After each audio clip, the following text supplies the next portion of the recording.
Hi കൂട്ടുകാരെ, നമസ്കാരം. ഇന്ന് നമുക്ക് നല്ല അടിപൊളിയായിട്ട് എങ്ങനെ ഒരു ഫിഷ് ഫ്രൈ ഉണ്ടാക്കാൻ നോക്കാം. അപ്പോൾ ഇവിടെ ഞാൻ എടുത്തിരിക്കുന്നത് അയക്കൂറയാണ് കേട്ടോ. അപ്പം ഇത് നമ്മൾ 2 ദിവസം മുമ്പ് വാങ്ങിച്ചതാണ്. അപ്പോൾ അതിൻ്റെ ബാക്കി പത്രം ഓക്കെ.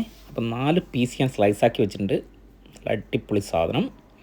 അപ്പോൾ ആദ്യം ഒരു പ്ലേറ്റിലേക്ക് മുളക് പൊടി, അതിനുശേഷം കാശ്മീരി മുളക് പൊടി, അതിനുശേഷം മഞ്ഞൾപ്പൊടി, ഒരല്പം മല്ലിപ്പൊടി, പിന്നെ അല്പം കുരുമുളക്, ഓക്കെ, ആവശ്യത്തിന് ഉപ്പ്, ഇത്രയും ചേർത്തതിന് ശേഷം നടുക്കൊരു കുഴി കുത്തി അതിലേക്ക് അല്പം വെളിച്ചെണ്ണ, ഓക്കെ, പിന്നെ ആവശ്യത്തിന് വെള്ളം ചേർത്ത് നന്നായി ചാലിച്ചെടുക്കുക. ഇനി ഇതിങ്ങനെ നല്ല വെറ്റിലയിൽ ചുണ്ണാമ്പ് തേക്കുന്ന പോലെ നല്ല അടിപൊളിയായിട്ട് നല്ല വൃത്തിയായി നമുക്ക് ഈ മീനിലേക്ക് ഓരോന്നിലേക്ക് ഈ മസാല അങ്ങോട്ട് തേച്ച് പിടിപ്പിക്കാം.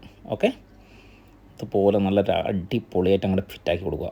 സെറ്റാവും. ഓക്കെ, അതിന് ശേഷം ഓൾമോസ്റ്റ് ഒരു 1 ഹവറെങ്കിലും മിനിമം നമ്മൾ ഇത് റെസ്റ്റ് ചെയ്യാൻ വെക്കണം കേട്ടോ.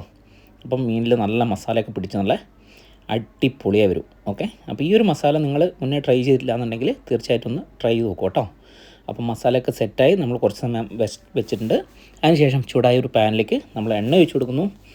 എണ്ണയൊന്ന് നന്നായി ഒന്ന് ചൂടായതിന് ശേഷം നേരെ അടിപൊളിയായിട്ട് നമ്മൾ എന്ത് ചെയ്യുന്നു, റെഡിയാക്കി വെച്ച മീനുകൾ ഓരോന്നോരോന്നായി ഇതിലേക്ക് ഇട്ട് കൊടുക്കാൻ പോകണം കേട്ടോ.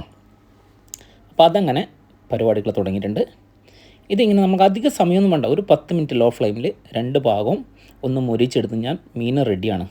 ഓക്കെ, അപ്പം അതുപോലെ ഒന്ന് ചെയ്ത് നോക്കുക. എന്നിട്ട് നിങ്ങളുടെ ആ ഒരു റിസൾട്ട്, ഈ ഒരു മസാലേൻ്റെ ടേസ്റ്റും കാര്യങ്ങളും ഒന്ന് കമൻറ്റ് ചെയ്യുക. ഓക്കെ, അപ്പോൾ ഇതിലൊരു വ്യത്യാസമുണ്ട് കൂട്ടുകാരെ. എന്താ നിങ്ങൾക്ക് മനസ്സിലാക്കിയെങ്കിൽ ഒന്ന് ജസ്റ്റ് ഒന്ന് കമൻറ്റ് ചെയ്യാൻ മറക്കല്ലേ.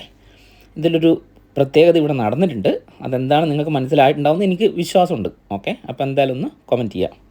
ഓക്കെ, അപ്പം മീനൊക്കെ റെഡി ആയിട്ടുണ്ട്. ആ സമയം തന്നെ അടിപൊളിയായിട്ട് ഞാൻ ഇവിടെ കറിയും വെച്ചുകൊണ്ടിരിക്കുന്നുണ്ട്. അപ്പം അടുത്തൊരു വീഡിയോയുമായി